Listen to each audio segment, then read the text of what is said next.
It's a big day today. I'm obviously referring to the NFL trade deadline. The deadline is over. We had 8 trades on trade deadline day this beautiful Tuesday, and I'm here to recap, review, react, and give you my thoughts on all 8 trades and more. I decided to go live so that if anyone does have questions or comments regarding any of these moves that happened today, you guys can let me know in the chat what you thought of these trades. Don't forget to gronk spike the like button and subscribe for more NFL analysis just like this. My NFL power rankings, updated post-NFL trade deadline, will be released later this Tuesday night, so make sure to check that out. And let's get started. The reason I didn't actually go live while the trades were happening was because I was actually live on Bleacher Report along with a couple awesome other gentlemen who joined me. So it was a lot of fun over there on Bleacher Report. If you guys are not already following me on those Bleacher Report streams, I usually tweet them out on X. I also will post them on YouTube after the fact a majority of the time as long as I get the rights to do that. Now, let's get to the trades that happened, and I want to start off with the biggest trade of the day. I think the trade that made the biggest difference, and I believe will have the greatest impact. That is Marshon Lattimore of the New Orleans Saints, cornerback, being traded to the Commanders. This was one that I actually did predict at one point in time, and this was my favorite landing spot for Marshon Lattimore for a variety of reasons. Lattimore was sent to the Commanders for a pretty good haul. If you're a Saints fan, I think you should feel happy about what they got in return here. A 3rd, a 4th, and a 6th round selection in the 2025 NFL draft, which is this year's NFL draft, obviously. Lattimore and a 5th round pick for a 3rd, 4th, and a 6th round pick. So multiple mid-round selections and a 6th round pick for Lattimore and a 5th. Now, why I love this move for the Commanders and why I thought it was going to be the move that was made is because there is one glaring hole on the Commanders roster, and it is the cornerback position. They do not and did not have a number 1 outside perimeter lockdown cornerback. And if they want to contend, and if they want to win this division, and if they want to actually be a legitimate NFC team, they're going to need to cover these big-time wide receivers. And they're going to need to just get better on defense, period. And the one missing piece that Dan Quinn did not have on his defense was a press man corner that can now move everybody down the depth chart. You bring in somebody like Lattimore that allows you to take on an A.J. Brown on a snap-to-snap basis if you're the Eagles and the Commanders fighting over the NFC East. You have that guy now that can go toe-to-toe, speed, size, strength, physicality-wise with that type of player. He's gone toe-to-toe with Mike Evans throughout the majority of his career. That's now going to move down St. Juste and all the rest of their cornerbacks down the depth chart to allow them to have better matchups, to allow Dan Quinn to maybe play a little bit more man coverage, which is something that he really loved to do in Dallas, but in Washington, he hasn't really had the personnel. So they've actually been more of a zone-heavy team in Washington this year. And with that ability to play more man coverage comes the ability to be able to blitz a little bit more. The ability to have more zero blitz calls, the ability to be more creative up front, to be able to get away with some things that you might not be able to get away with without a number 1 corner. It also allows you to shadow coverage in different fashions and form. If you have a guy like Lattimore, he can be, covering the number 1 receiver or even maybe the number 2, and you can double the number 1.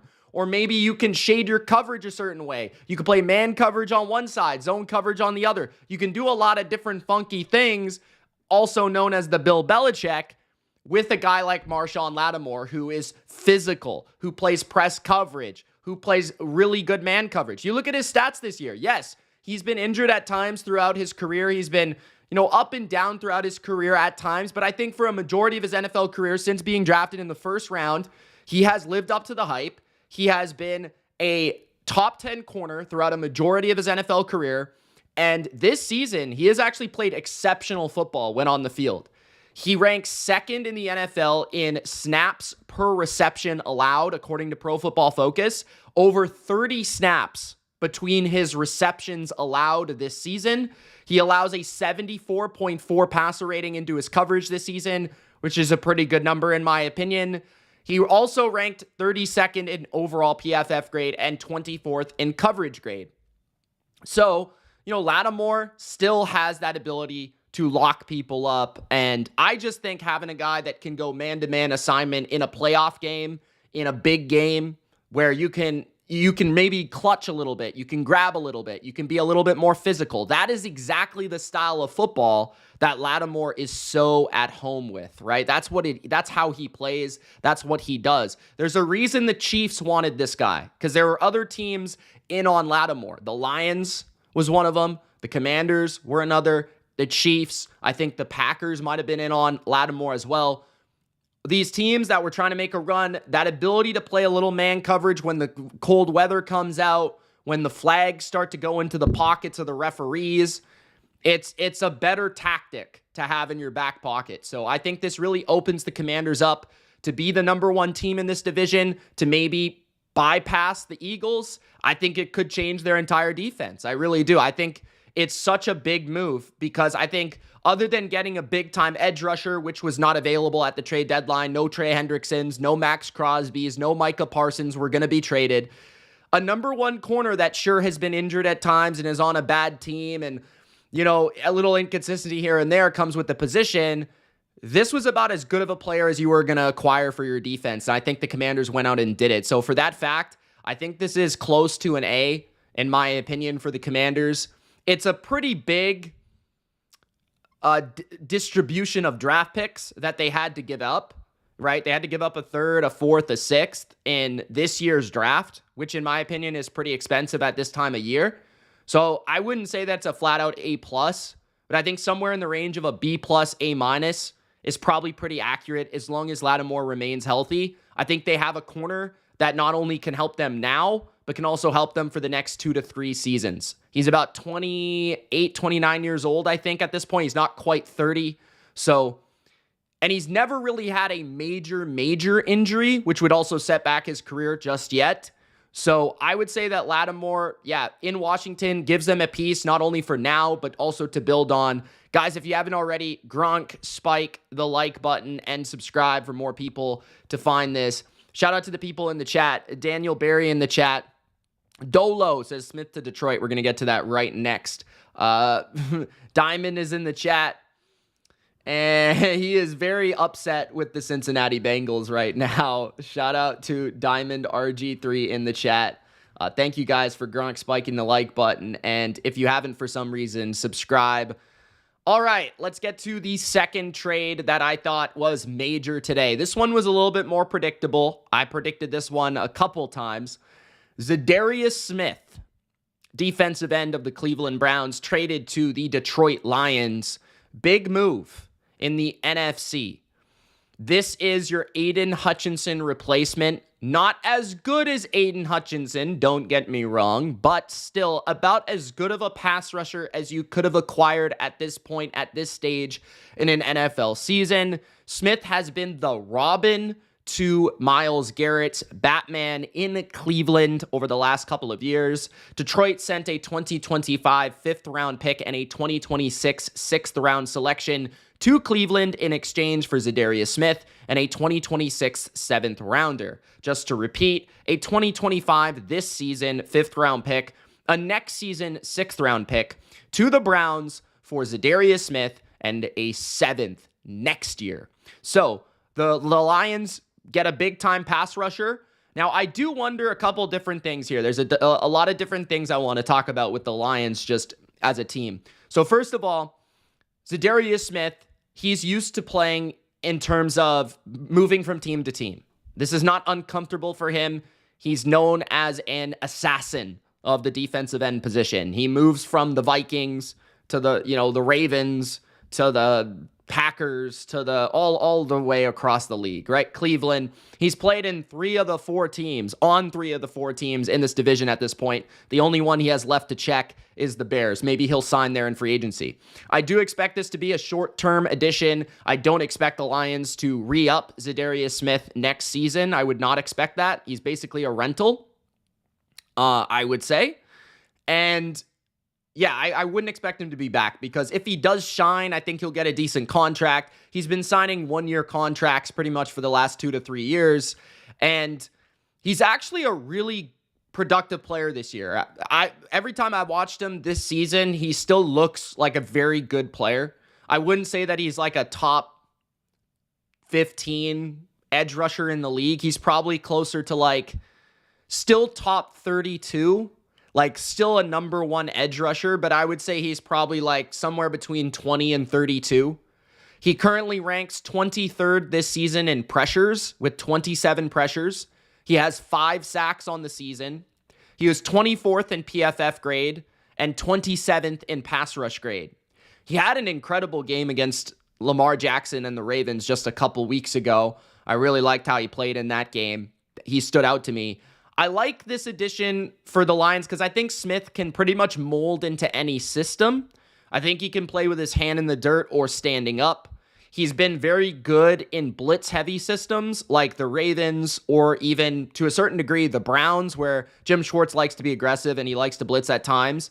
And Smith is very slippery, very good at playing off of other players in stunts and blitzes and games up front.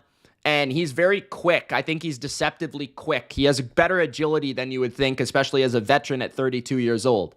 So he's an aging guy, but he's still playing at a pretty high level. He's not in his prime like he was in Green Bay, where he's putting up like 12 and a half sacks a year. But he's somebody that on average you would expect to put up about 8 to 10 sacks a season. And the only question I would have is on pure passing snaps when the Lions send 4 players. How much better does this actually make their pass rush? I do think that it makes their pass rush better as a straight-up 4-man rush. I think that Smith is a guy that's always been better when you help him out with, stunts and things like that.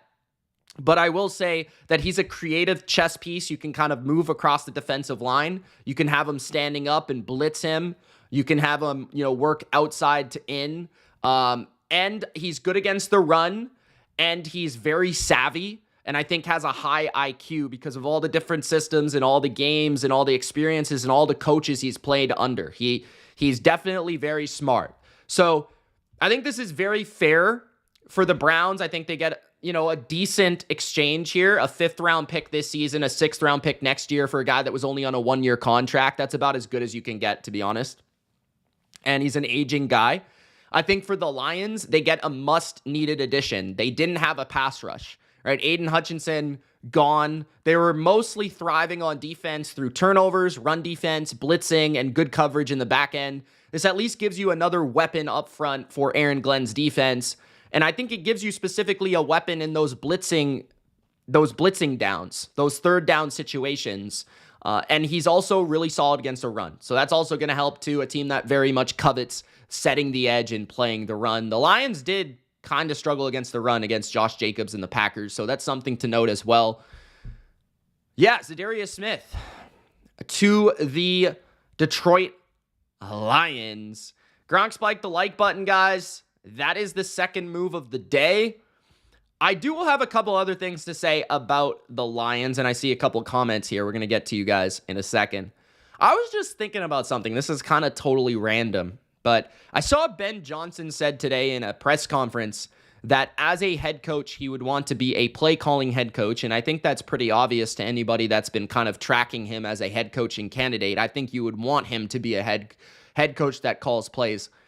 I think one thing that I think Ben Johnson is extremely important to the Lions operation for now and for the future. I think he is one of the main ingredients in why this Lions team has been so successful. But the other thing I would say about Ben Johnson, when he does get hired by somebody as the head coach, I think it will be interesting to see how his offense translates on other teams with different personnel. Because I don't know if we've ever seen him without like a top 2 offensive line in the league and, he has unique pieces on that offense. So I think that wherever he goes, he needs to very much make the offensive line very important to his decision making. On top of the quarterback, obviously, he needs to build that offensive line right away. And I think, guys like Amon-Ra, Sam Laporta, Jahmyr Gibbs, these guys are unique talents. So I would just say about Ben Johnson, I don't necessarily think he's the slam dunk that, maybe Kyle Shanahan was or something like that, but he is certainly feeling like a guy that everybody kind of wants. I just wanted to throw that out there. I just saw that today, and I thought that was kind of interesting, but I do wonder how he'll be as a personnel guy, and I do kind of wonder how he is as a personality, because we don't really know, because Dan Campbell is such a large part of that culture that we never really get to see that. But that's just a Ben Johnson comment. We do have, wasn't Smith with the Vikings last year? Yeah, Smith was with the Browns last season. He was with the Vikings a couple of years ago. He had, I think, a pretty good season with the Vikings, statistically speaking. I think he had like a 12-sack season with the Vikings, if I'm not mistaken. Let me look that up for you. He was with the Browns the last 2 years. So with the Browns this year, he has 5 sacks, which, by the way, he only had 5.5 last season. He actually, just in terms of sacks, he's having a better season this year than last year. And also in terms of tackles, he's had more production, 23 tackles, 27 tackles last year. In 2022, he had 10 sacks with the Vikings. He was only there for 1 season, 44 tackles. He was a good player on that defense in a pretty terrible defense. That was the year that the Vikings made the playoffs and they lost the Giants. Their defense was awful, mostly because of coaching. Za'Darius Smith was one of the better parts of that defense. He also had 5 passes defensed, which was his career high in Minnesota. Before that, his prime, his peak was with the Packers. He had 13.5 sacks with the Packers at 27 years old and 12.5 sacks with the Packers at 28 years old. So he had back-to-back seasons where he was able to put together 26 sacks in combination in Green Bay. I thought he was always very, very underrated in Green Bay. Matthew says, pretty mad the Bills didn't trade for a D tackle or a pass rusher at all. Easily could have gotten some help. Yeah, it felt like I thought more D tackles were going to be traded. I think they feel pretty good about their DNs. Having Greg Rousseau, Von Miller, I think has played well this year, and I think they like AJ Epinesa pretty much. So I think they like their 3-man rotation there. But the D tackle position, actually, I could just talk about it now. They actually are going to be signing Jordan Phillips back to the Buffalo Bills. He was released by Dallas. I was going to bring this up at the end because it's technically not a trade, but it does appear that he is going to be back with the Bills as a rotation defensive tackle. That's going to add a bit more beef to the Bills. He's played well with them in the past. He's not the same player he used to be, but perhaps he could help them against the run. They definitely have struggled a little bit with the run this year. That's their biggest weakness. Sarah's in the chat. What's up, Sarah? I'm not hating on the Vikings. LOL, Lions got Za'Darius Smith at the wrong time. Smith appears in the second half of the season. Or disappears in the second half of the season. Okay. Sarah says, Mitch, Smith is a liability against the run. What are you even talking about? I don't know. I for most of his career, he's been pretty good. Let's just see where he ranks this year in terms of his run defense. I mean, your opinion might be skewed just because you saw him play for that awful Vikings defense, and you might just think that he's not as good. I will say he's not an every down player at this point in his career. Like, you don't want him playing every snap. He's played 324 snaps this season, which is probably on pace to be more than last year.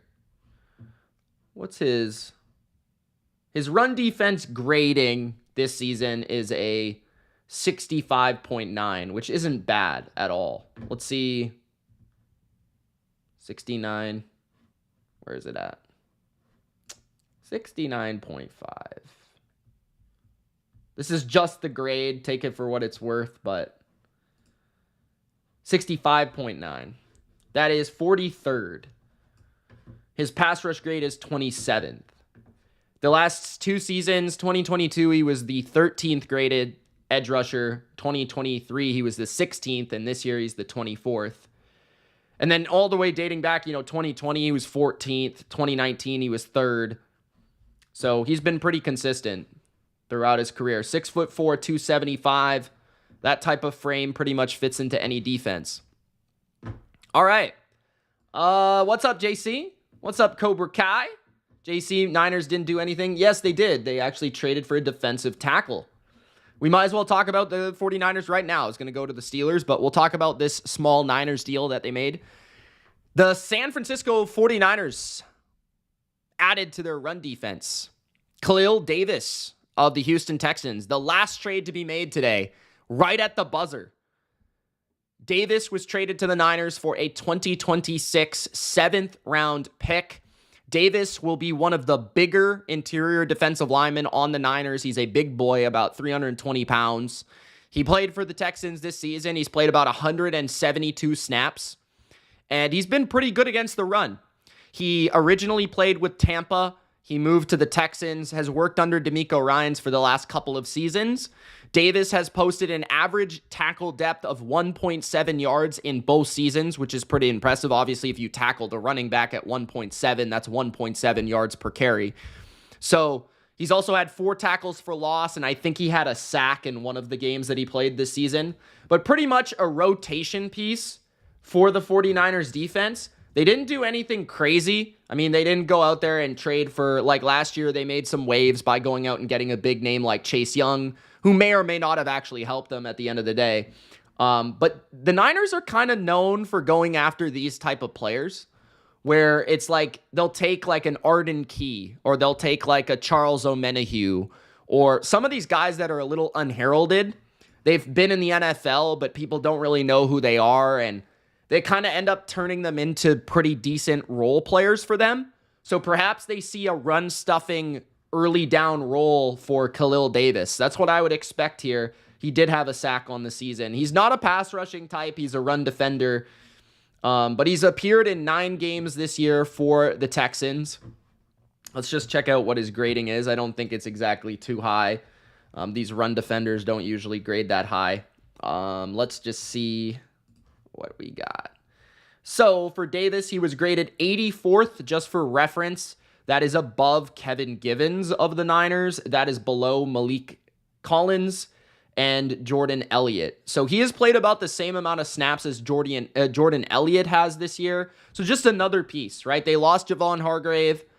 I do think the one area of weakness for the Niners defense, I think deceptively, the Niners defense, I think, is better than people think it is, especially on pass defense. I think their corner position is better than last year. Their safeties are really growing. I love how Mustafa's playing. They're going to get Greenlaw back at linebacker. I think the big thing for the Niners is they're going to make a lot of additions just simply by guys returning from injury. McCaffrey should be available this week. That's going to completely change the trajectory of their offense. Jawan Jennings returns on offense.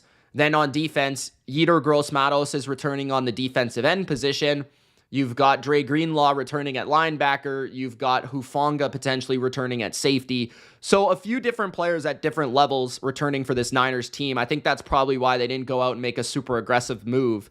But Davis is just going to help rotate and maybe get them a couple different, stops, tackles for loss, a little bit more penetration. He's a pretty athletic guy. If you look at some of his athletic measurables, off the charts in terms of D tackles, his 40 time, his quickness. Really good athlete. So that's the type of player that fits into San Francisco, and he should be able to slide right into this rotation as he played under DeMeco Ryans' very similar defense. So I'd expect him to get some playing time right away in San Fran. They basically gave up nothing. Next year's 7th-round pick usually doesn't make the team anyways. So it's just a little depth move to help the Niners out a little bit at a position of need, which I feel like is just that interior run defense. I think they've actually been much better on the edges this year against the run. Now, let's get to the Pittsburgh Steelers. They went after 2 different names, kind of surprising on one of the moves, and the other one was not surprising at all. Let's begin with the more obvious trade, which was Mike Williams being traded to the Pittsburgh Steelers. Wide receiver Mike Williams, everyone knows him from the Chargers, a former high first-round pick, a 1,000-yard receiver multi-time. He was with the Jets this year, controversially, because Aaron Rodgers despised him. Ever since that interception happened against the Buffalo Bills, the man wanted him to leave. He wanted him to be deported into the darkness. But Mike Williams was traded from the Jets to the Steelers for a 5th-round pick. This season, Mike Williams has put up a very modest 12 catches for 166 yards. But I do think that Mike Williams has shown a little bit of flashes of what he used to be in the NFL. I wouldn't say that he's washed per se. I think that the Jets was not the offense for him. It was not the fit for him. And obviously there was some sort of friction with the quarterback. Russell Wilson and Aaron Rodgers could not be more different in terms of personalities. I think Russ will definitely help out his confidence, and I think he'll definitely give him some chances to catch the ball and to shine. And I think Mike Williams will get a lot more opportunity in this offense. I do think that, when you look at Mike Williams, his main skill at this point in his career, it's going up and getting the football. It's going up and winning jump balls. I think we predicted this at one point in the last couple of weeks, because I like the fit of Russell Wilson with big receivers who can box out defenders and can win jump balls. That's exactly what Courtland Sutton was for Russell Wilson in Denver. That's exactly what DK Metcalf did for Russell Wilson. That's exactly what George Pickens is doing. And obviously, when you look at Arthur Smith, this guy loves big framed receivers. He loves the Mac Hollins, the Drake Londons, the guys from Atlanta that he had, AJ Brown in Tennessee, even like Nick Westbrook-Akine. These guys that are bigger, 6'2", 6'3", 6'4", bigger the better, thicker, guys that can get involved in the run game and can be an extra guy blocking out there.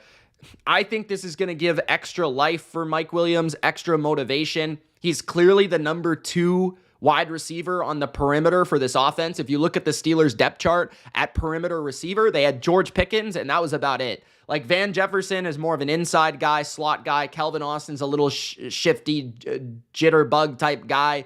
You've got Roman Wilson, a rookie, who's more of a slot out of Michigan. So you needed another big guy. And I think in 12 personnel, 2 tight ends, 2 receivers, you'll see Mike Williams out there. I think in the red zone, he'll be helpful to take pressure off of George Pickens. I think that in a run-heavy offense where he's just asked to kind of run just a perimeter route tree, I think he'll be solid. I would have liked, I think the other move that they could have made was maybe a speed receiver like Darius Slayton. But I think the next best fit for Mr. Russell Wilson, I know that people were dreaming of Tyler Lockett for Russell Wilson in Pittsburgh, but Mike Williams, I think, makes a lot of sense just given the profile of receivers that Russell Wilson typically likes, because he throws. What does he do at this point? He's going to protect the ball. He's going to throw an odd moon ball into the sky 40 yards down the field, and Mike Williams will go up and he'll get it. So it makes a lot of sense to me.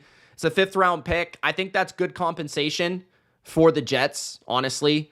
They wanted to move on from him desperately. I think they got a pretty good value out of Mike Williams there too, I will say. So yeah, I like Mike Williams. I've always liked Mike Williams. I mean, he's had 2 1,000-yard seasons. He once led the NFL in yards per catch. That was 2019. His last actual healthy, productive season was 2022. In 2023, last year, he was actually tearing the NFL up for his highest yards per game of his career until he got injured.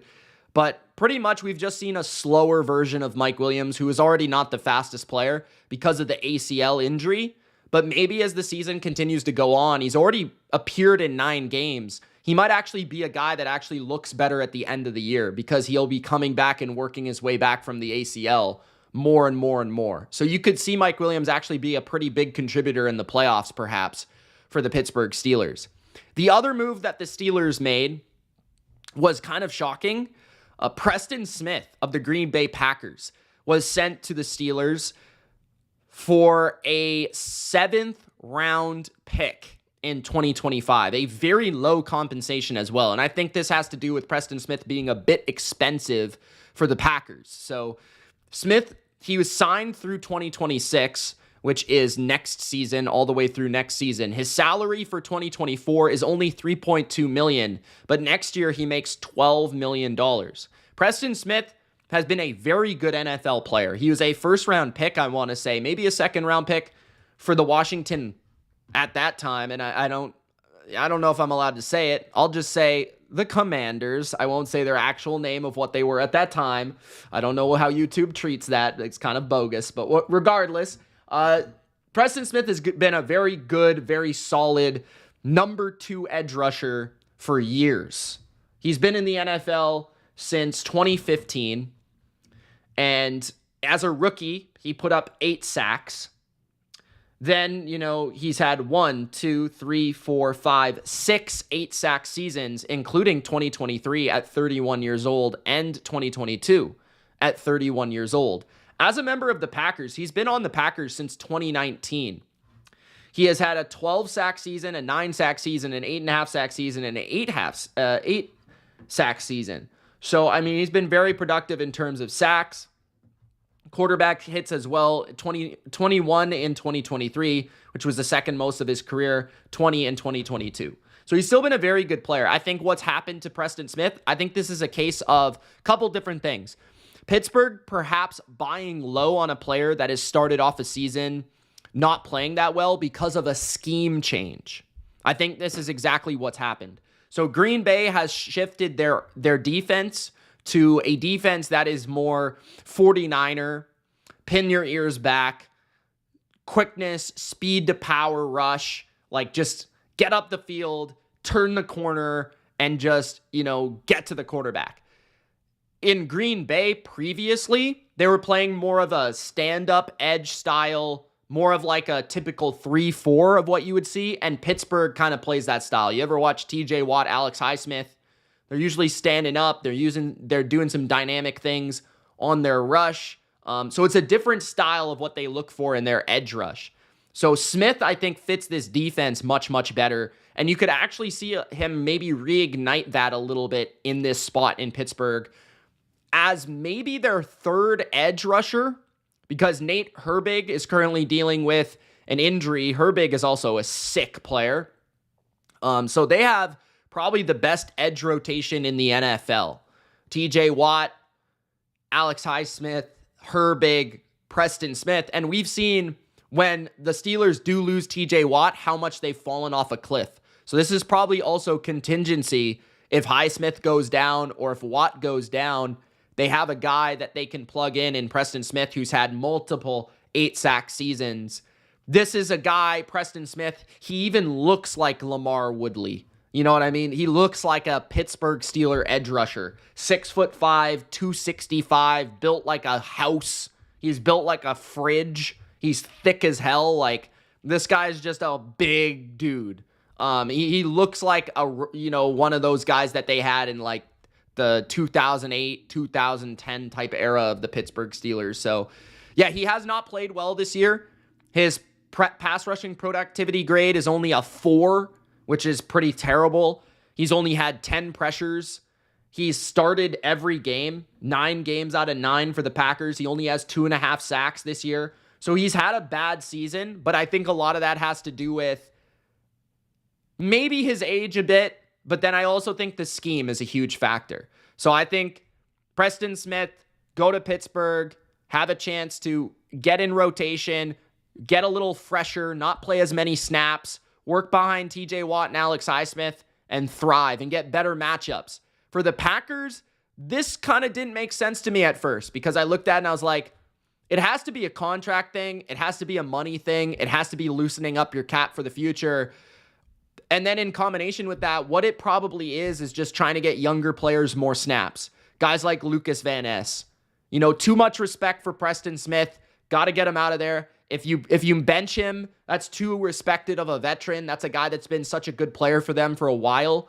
It's hard to bench a player like that and not have a distraction. So he probably didn't like that. He wanted to get traded.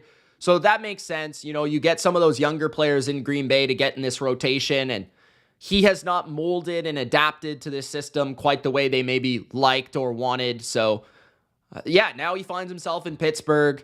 It's an interesting addition for Pittsburgh, though. I didn't think they would go after an edge rusher. But when you think about how they've played without TJ Watt and Alex Highsmith, and even, in certain games against the run this year, they've been susceptible. So maybe Preston Smith helps them in that regard as well. Gronk spike the like button, guys. Subscribe. We've gone through pretty much half of the moves already. So I'm going to keep it going. Like I said, Sergio says Mitch should go live for the rest of the election this evening. No, I'm not doing that. I'm a football channel, bro. I'm not even going to get involved. I'm a depressed Detroit fan, says Steelers had a great trade deadline. Yeah, getting 2 players. That was the most active trade deadline of the day for any team. I know that the Commanders made obviously the biggest splash, I would say. The Lions made an obvious move, but the Steelers had 2 trades in areas that didn't expect the Preston Smith move, but I do think it could help them in the long run. And Mike Williams definitely is the biggest need on their team. So they get 2 players that can help them for sure. Khalil Herbert is going to be a move we're going to discuss. We still got to get to Tre'Davious White and Jonathan Mingo as well, guys. So like I said, we got 45 people in the live chat. That's awesome. Just don't forget to gronk spike the like button, and so other people can find this stream. I was earlier on Bleacher Report discussing all these moves. Shout out to the guys that I was with, Cam and Jake. Actually, Jake projected and predicted one of these moves that happened. I predicted a couple of them. I predicted Lattimore to Washington. I predicted Za'Darius Smith to Detroit. At one point, a couple of weeks ago, I predicted Mike Williams to Pittsburgh, but I'm not really going to count that one. I heard that Cincinnati might grab a running back. I heard the Niners might get a D tackle. I wasn't right about the players, but Jake actually got this prediction right on the live stream on Bleacher Report. Tre'Davious White being traded to the Baltimore Ravens. He's actually a Rams fan, so pretty interesting that he was able to connect the dots there. But the Rams traded cornerback Tre'Davious White, former All-Pro, Pro Bowl corner for the Buffalo Bills, to the Ravens. The compensation was a 2027, not 2025 or 2026, 7th-round pick for a 2026 7th-round pick. So, according to the compensation, Tre'Davious White and a 2027 7th for a 2026 7th. So basically nothing. Tre'Davious White is one of those vets that has respect across the NFL. The Rams took a chance on him, being that he came off of ACL, Achilles surgeries, back-to-back years, major injuries. And the Rams basically just said, okay, if he's healthy and he gets back to his form, we've got a steal. If not, we'll let him walk. We'll let him go somewhere else. And that's basically what's happened is that he started at the beginning of the year because a bunch of different injuries happened on the Rams, on their cornerback group. And he needed to start from necessity. But then some of these young Rams corners started outproducing him, outplaying him, to the point where Tre'Davious White was not starting anymore and was basically a healthy scratch, right? So that's where it became to the point where, like, we could release you or we could trade you for something very, very small.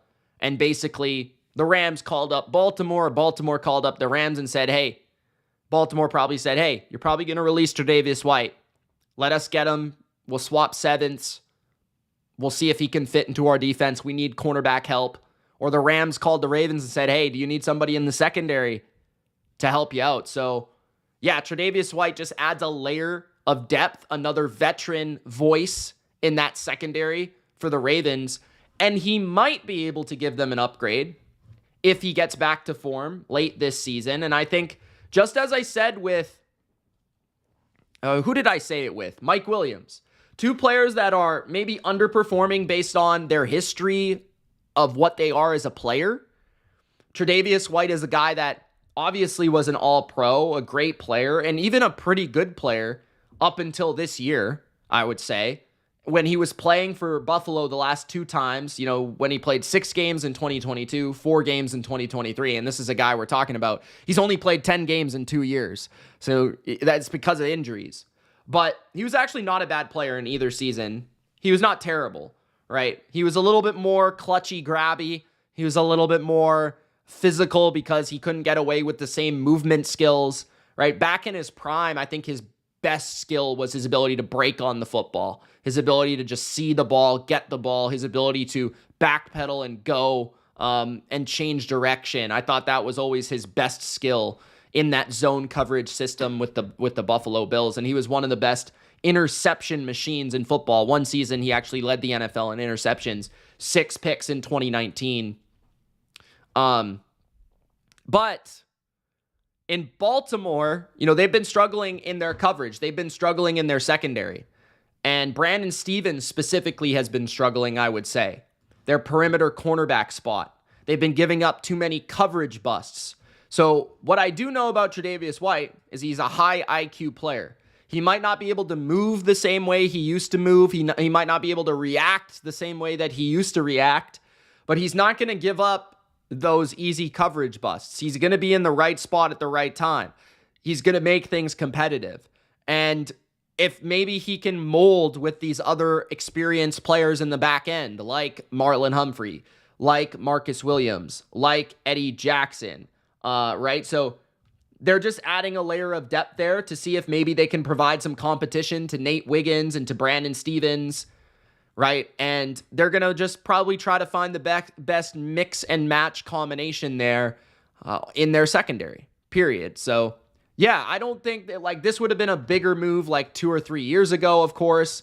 White couldn't start for the Rams this year, which is pretty concerning because the Rams don't have a bunch of household names at cornerback.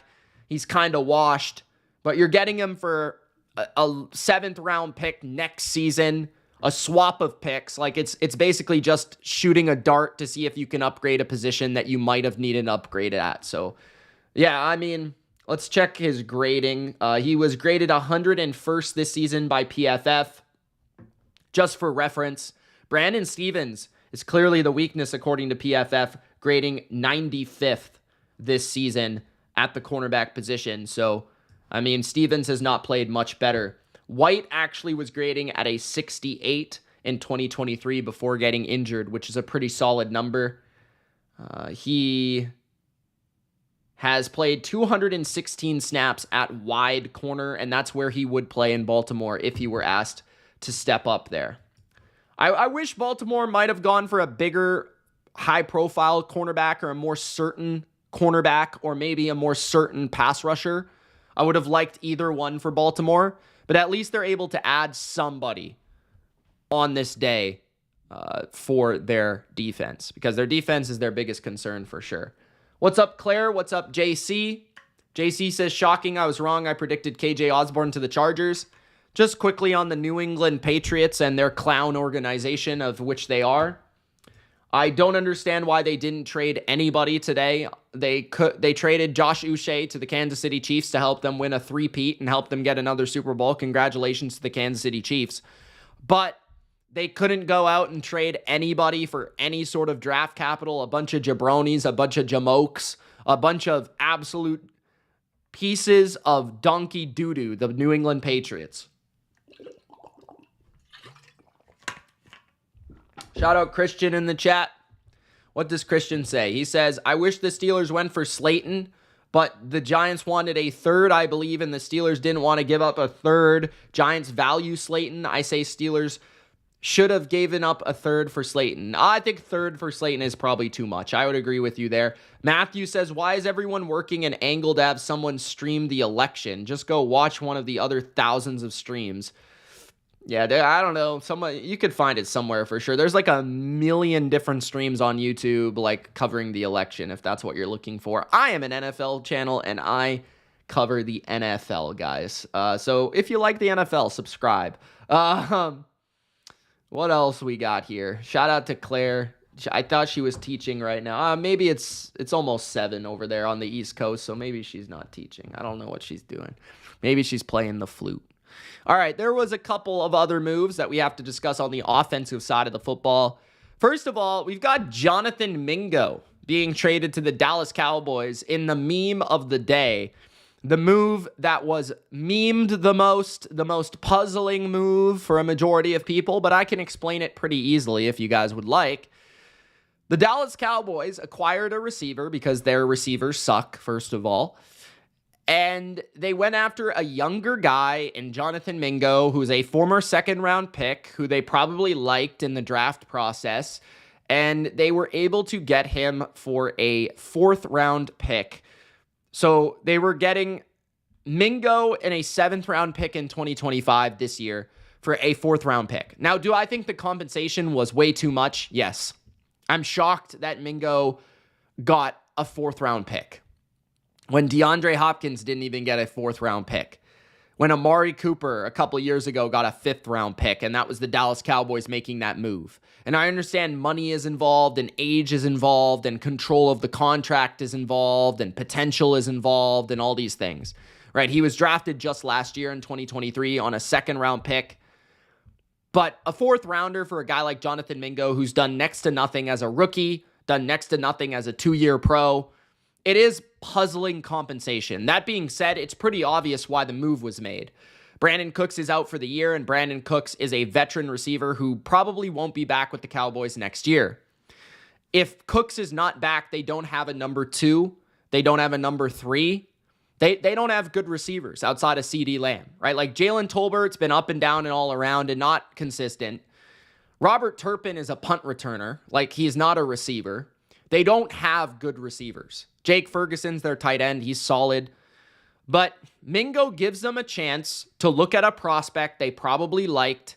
He's big. He's fast. He's physical. He's 6'2", 220 pounds.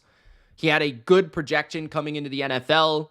He had 418 yards as a rookie. He can run well for his size. He's not the most refined and crafty route runner. They're going to have to work on him in that situation, in that area of his game. He does have 6 straight games with a catch with the Carolina Panthers. So he has been involved lately with the Panthers offensively. So the Panthers probably viewed him as a team that needs as many young prospects as possible, as a guy that we didn't necessarily want to move on from unless we're going to get good compensation out of it. And they end up getting a 4th round. They probably felt that was definitely worth it because they have Coker there and they feel like they've got Leggett there, who was their 1st round pick. They didn't draft him. This current regime didn't draft him. The coach didn't draft him. The GM, Morgan, didn't draft him. So there was no more bias surrounding Jonathan Mingo as well. So I would just say, yeah, Dallas was looking for a speed, size threat at receiver, young, cost-controlled, cheap. Maybe with a new situation, a new offense, a new look, he can be something. Maybe they like the tape from this year compared to last year. So, yeah, I thought it was too much. I thought it was expensive. I thought it was a bad deal overall in terms of the game of playing the chess of the deal and giving up the compensation. But I felt like it made sense for Dallas to try to get a receiver that won't just be there for now, like DeAndre Hopkins, but a guy that could be there for the next 2 years. And you could see if you get something out of him. So that's probably what the Cowboys were thinking with that one.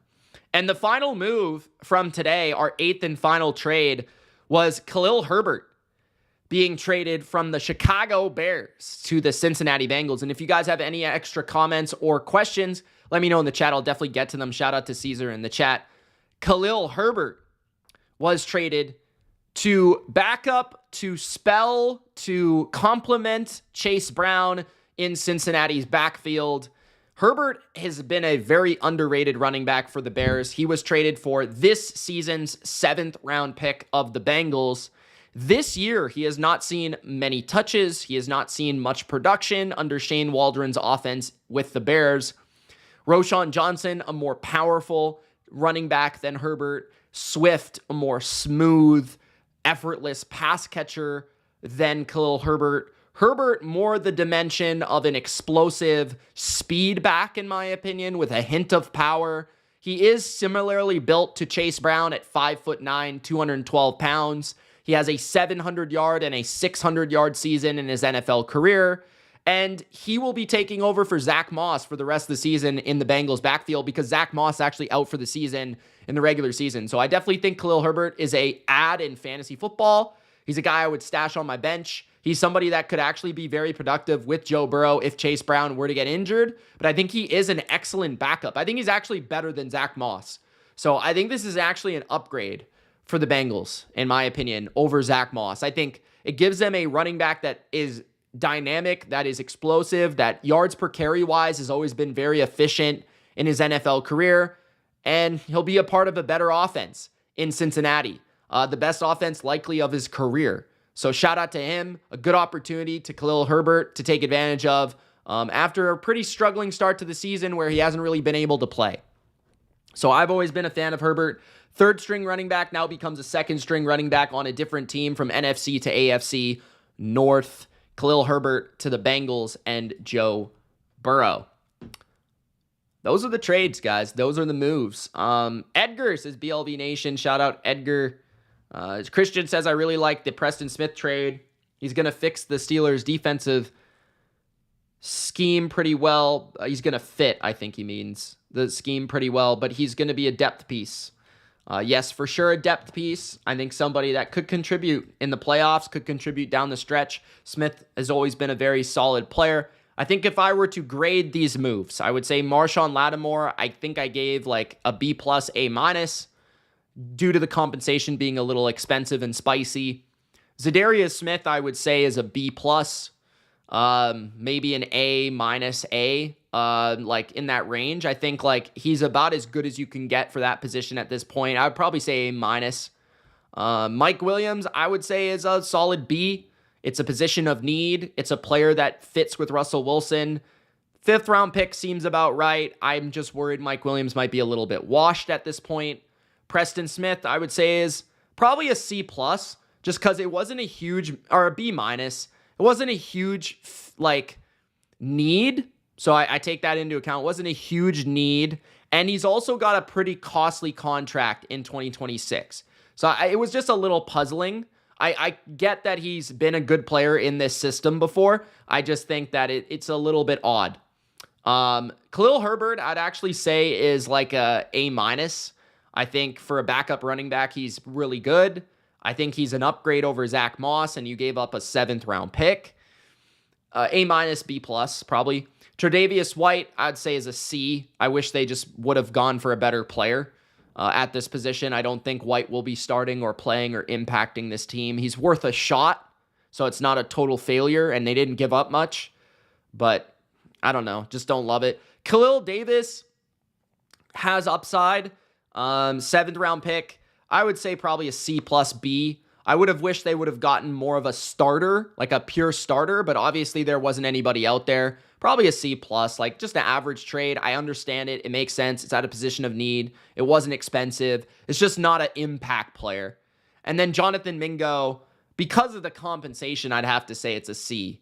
But I understand the direction here in terms of what they're looking for. I just don't think it's like a hugely impactful. I don't know. I don't really believe in Mingo long term, but maybe he'll prove me wrong.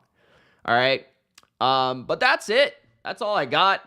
If you guys missed some of the breakdowns, just scroll back. It'll be on the live stream. I covered all 8 trades from the 2024 NFL trade deadline. Gronk, spike the like button, subscribe. It's Mitch. Thank you for the support. My NFL power rankings will be out later tonight, most likely. Thanks for watching. Peace.